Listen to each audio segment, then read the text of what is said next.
die. That's what you get. Get me out of here.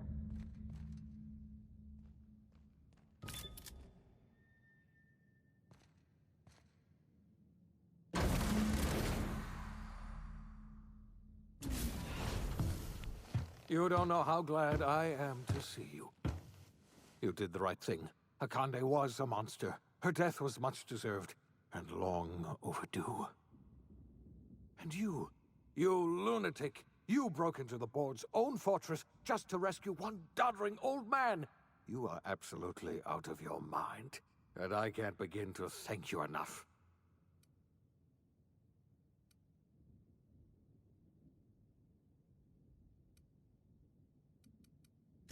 I'm all right, thanks to you. Akande wanted my cooperation. I'm quite sure she would have beaten it out of me if you hadn't arrived. You've broken the board's stranglehold on this colony, and you saved my life. But there's still so much we have yet to accomplish.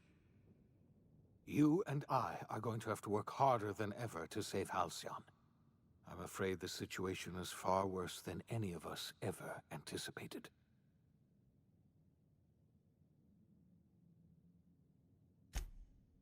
Earth has gone dark. We haven't received a single message in 3 years. There's been no communication, no signals, nothing.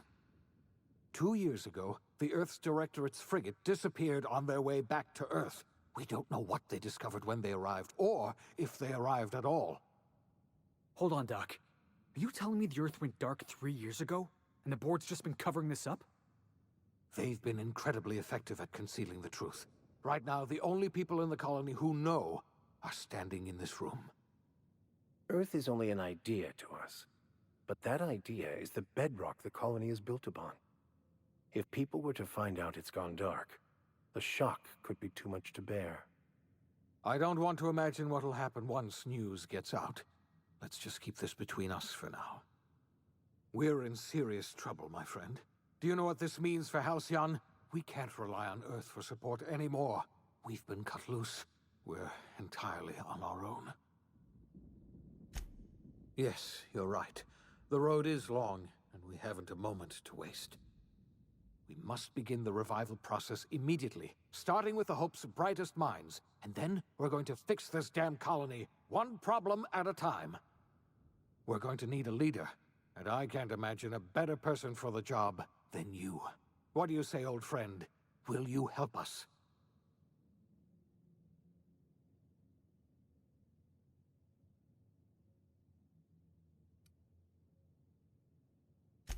I can't tell you how glad I am to hear that. When I revived you, I thought we were going to save this colony all by ourselves, but I was wrong. We can't save Halcyon on our own. We're all going to have to pull together, somehow. We are not a colony anymore.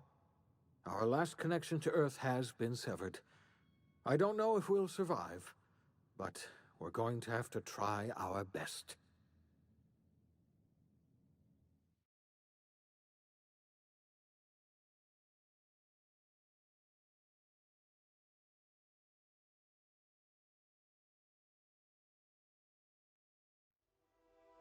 The OSI teaches that everything in the universe happens according to the grand plan. But the stranger that arrived in Halcyon was an unplanned variable. From the moment he landed in Emerald Vale, his actions altered the course of history. The events on Tartarus brought about the end of the board's authority. But the board's mistakes would haunt the colony for decades to come. The damage they left behind would require the work of a generation to repair. Dr. Phineas Wells began reviving a handful of the Hope's colonists. Engineers, scientists, technicians, and intellectuals. They were among the brightest minds the Earth had ever sent out into the stars. The Hope scientists and engineers woke up in a colony descending headlong into total collapse. With no way to return to Earth, they had no choice but to band together and devote themselves to the cause of saving Halcyon. The people of Halcyon were nothing if not hardy.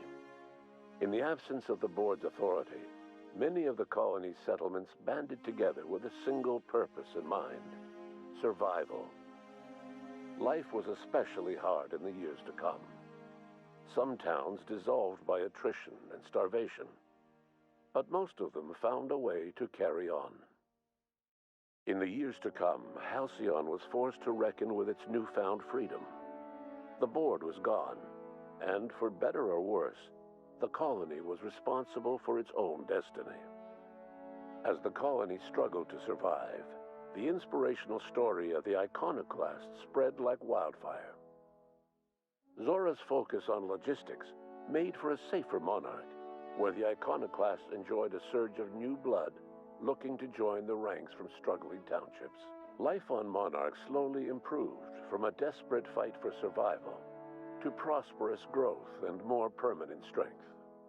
Consumed by paranoia, Lilia Hagen took Sublight Salvage in a controversial direction, openly accusing board officials of an extraterrestrial conspiracy.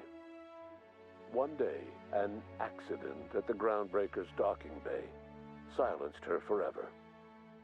Time would tell if her replacement could keep the Sublight family together. The collapse of Edgewater left its workers bereft of any purpose in life. Most of them made their way to Adelaide McDevitt's camp, hoping to ingratiate themselves into her favor. Adelaide accepted only a few to her community. The rest were turned away and likely died of starvation. Nevertheless, Adelaide's camp grew into a well-established town. Adelaide McDevitt refused to cooperate with the ongoing effort to save Halcyon from collapse. A sympathetic deserter stole a copy of her research and delivered it to the Hope's scientists. It is unclear how useful Adelaide's research was. An optimistic estimate suggests her work may have bought Halcyon another few years of survival. Adelaide would never know. She died that winter. Under the leadership of Junlei Tennyson, the Groundbreaker held firm against corporate influence. The ship's mechanical stability gave Junlei the time to educate a promising generation of engineers, schooled in her family's traditions. The future of the Groundbreaker looks promising. The rediscovery of the Hope and the abandonment of the lifetime employment program forced Byzantium to come to terms with some uncomfortable realities about the state of Halcyon.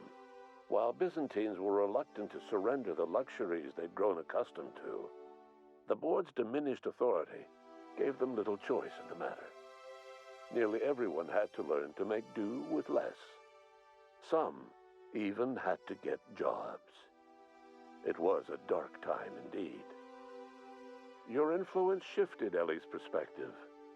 She finally admitted, albeit grudgingly, that she just might need other people. Sometimes. With a steady income from the life insurance payouts, she was finally able to afford a ship of her own. She hired a small crew and flew supply missions to communities on the fringe. Some of them were even legal. Life in Halcyon was sobering for Felix Millstone. The grand revolution he dreamed of never came.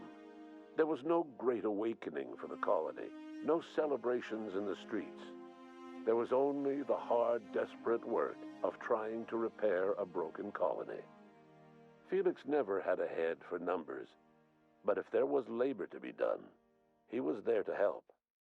Eventually, Felix realized that the work of a revolution was done with two hands.